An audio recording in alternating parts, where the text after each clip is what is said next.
Rule 14. Summons. Section 1. Clerk to issue summons.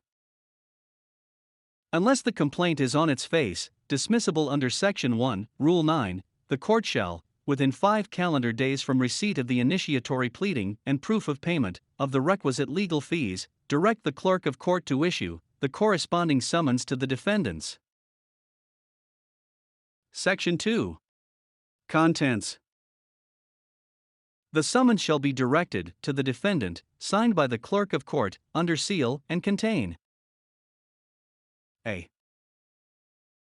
The name of the court, and the names of the parties to the action. b. When authorized by the court, upon ex parte motion, an authorization for the plaintiff to serve summons to the defendant. c. A direction that the defendant answer within the time fixed by these rules. And d. A notice that, unless the defendant so answers, plaintiff will take judgment by default, and may be granted the relief applied for. A copy of the complaint and order for appointment of guardian ad litem, if any, shall be attached to the original and each copy of the summons. Section 3. By whom served. The summons may be served by the sheriff, his or her deputy, or other proper court officer, and in case of failure of service of summons by them, the court may authorize the plaintiff to serve the summons together with the sheriff. In cases where summons is to be served outside the judicial region of the court, where the case is pending, the plaintiff shall be authorized to cause the service of summons. If the plaintiff is a juridical entity, it shall notify the court, in writing, and name its authorized representative therein, attaching a board resolution or secretary certificate thereto, as the case may be, stating that such representative is duly authorized to serve the summons on behalf of the plaintiff. If the plaintiff misrepresents that the defendant was served summons, and it is later proved that no summons was served, the case shall be dismissed with prejudice, the proceedings shall be nullified, and the plaintiff shall be meted appropriate sanctions.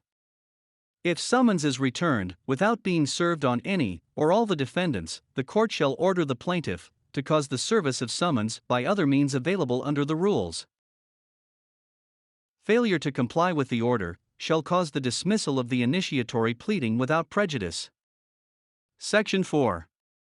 Validity of summons and issuance of alias summons. Summons shall remain valid until duly served, unless it is recalled by the court. In case of loss or destruction of summons, the court may, upon motion, issue an alias summons. There is failure of service after unsuccessful attempts to personally serve the summons on the defendant in his or her address indicated in the complaint. Substituted service should be in the manner provided under Section 6 of this rule. Section 5. Service in person on defendant. Whenever practicable, the summons shall be served by handing a copy thereof to the defendant in person, and informing the defendant that he or she is being served, or, if he or she refuses to receive and sign for it, by leaving the summons within the view and in the presence of the defendant. Section 6. Substituted service. If, for justifiable causes, the defendant cannot be served personally, after at least 3 attempts, on 2 different dates, service may be effected. A. By leaving copies of the summons at the defendant's residence, to a person at least 18 years of age and of sufficient discretion residing therein. B. By leaving copies of the summons at the defendant's office or regular place of business, with some competent person in charge thereof. A competent person includes, but is not limited to, one who customarily receives correspondences for the defendant. C. By leaving copies of the summons, if refused entry, upon making his or her authority in purpose known, with any of the officers of the Homeowners Association or Condominium Corporation, or its chief security officer in charge of the community, or the building where the defendant may be found. And D. By sending an electronic mail to the defendant's electronic mail address if allowed by the court. Section 7. Service upon entity without juridical personality. When persons associated in an entity without juridical personality are sued under the name by which they are generally or commonly known, service may be effected upon all the defendants by serving upon any one of them, or upon the person in charge of the office or place of business maintained in such name. But such service shall not bind individually any person whose connection with the entity has, upon due notice, been severed before the action was filed. Section 8. Service upon prisoners. When the defendant is a prisoner confined in a jail or institution, service shall be effected upon him or her by the officer having the management of such jail or institution who is deemed as a special sheriff for said purpose. The jail warden shall file a return within 5 calendar days from service of summons to the defendant. Section 9. Service consistent with international conventions. Service may be made through methods which are consistent with established international conventions to which the Philippines is a party. Section 10. Service upon minors and incompetents. When the defendant is a minor, insane, or otherwise an incompetent person, service of summons shall be made upon him or her personally, and on his or her legal guardian, if he or she has one, or if none, upon his or her guardian ad litem, whose appointment shall be applied for by the plaintiff. In the case of a minor, service shall be made on his or her parent or guardian. Section 11. Service upon spouses. When spouses are sued jointly, service of summons should be made to each spouse individually. Section 12. Service upon domestic private juridical entity. When the defendant is a corporation, partnership, or association, organized under the laws of the Philippines, with a juridical personality, service may be made on the president, managing partner, general manager, corporate secretary, treasurer, or in-house counsel of the corporation, wherever they may be found, or in their absence or unavailability, on their secretaries. If such service cannot be made upon any of the foregoing persons, it shall be made upon the person who customarily receives the correspondence for the defendant at its principal office. In case the domestic juridical entity is under receivership or liquidation, service of summons shall be made on the receiver or liquidator, as the case may be. Should there be a refusal on the part of the persons above mentioned to receive summons, despite at least 3 attempts on 2 different dates, service may be made electronically, if allowed by the court, as provided under Section 6 of this rule. Section 13. Duty of counsel of record. Where the summons is improperly served, and a lawyer makes a special appearance on behalf of the defendant to, among others, question the validity of service of summons, the counsel shall be deputized by the court to serve summons on his or her client. Section 14. Service upon foreign private juridical entities. When the defendant is a foreign, private, juridical entity which has transacted or is doing business in the Philippines as defined by law, service may be made on its resident agent designated in accordance with law for that purpose, or, if there be no such agent, on the government official designated by law to that effect, or on any of its officers, agents, directors, or trustees within the Philippines. If the foreign, private, juridical entity is not registered in the Philippines or has no resident agent, but has transacted or is doing business in it, as defined by law, such service may, with leave of court, be effected outside of the Philippines through any of the following means. A. By personal service, coursed through the appropriate court in the foreign country, with the assistance of the Department of Foreign Affairs. B. By publication, once in a newspaper of general circulation, in the country where the defendant may be found, and by serving a copy of the summons and the court order by registered mail at the last known address of the defendant. C. By facsimile. D. By electronic means with the prescribed proof of service. Or E. By such other means as the court, in its discretion, may direct. Section 15. Service upon public corporations. when the defendant is the Republic of the Philippines, service may be effected on the Solicitor General. In case of a province, city, or municipality, or like public corporations, service may be effected on its executive head, or on such other officer or officers as the law or the court may direct. Section 16. Service upon defendant whose identity or whereabouts are unknown.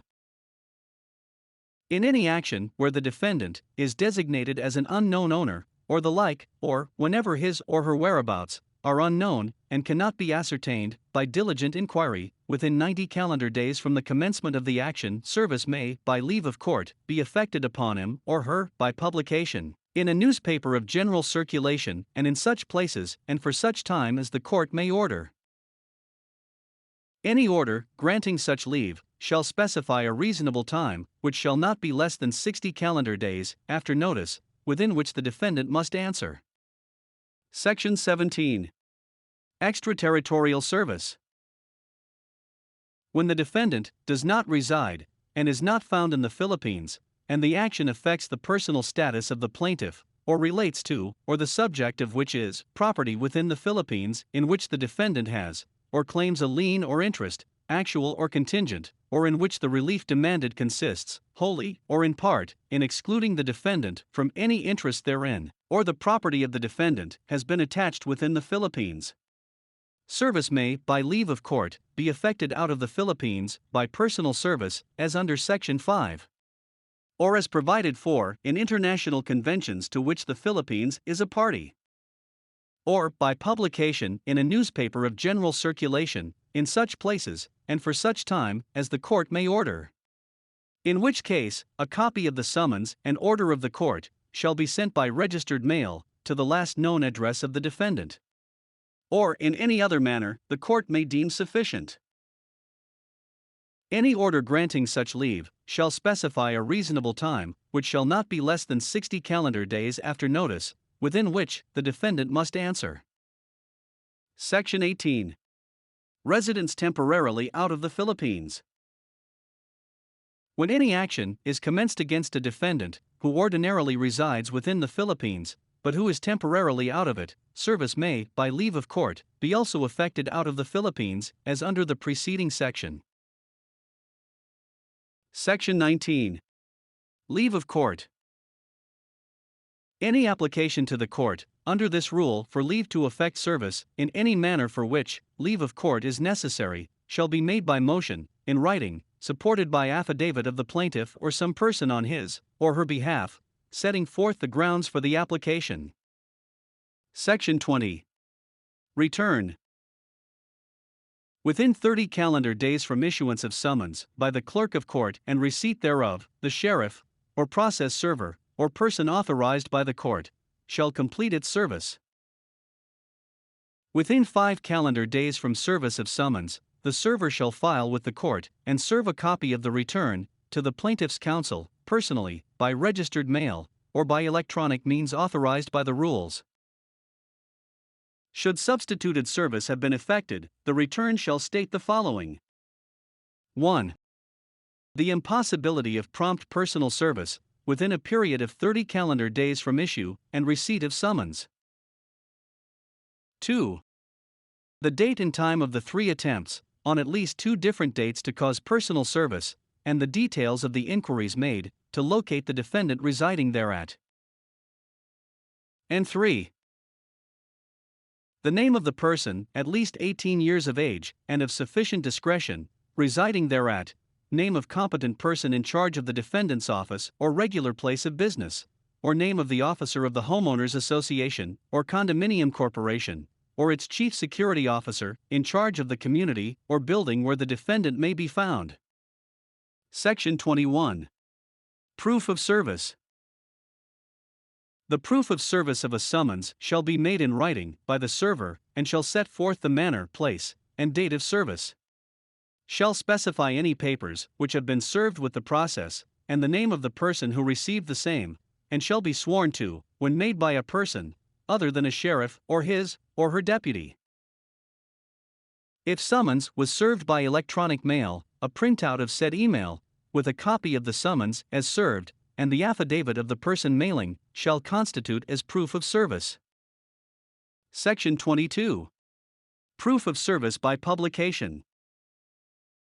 If the service has been made by publication, service may be proved by the affidavit of the publisher, editor, business or advertising manager, to which affidavit a copy of the publication shall be attached, and by an affidavit showing the deposit of a copy of the summons and order for publication in the post office, postage prepaid, directed to the defendant by registered mail to his or her last known address.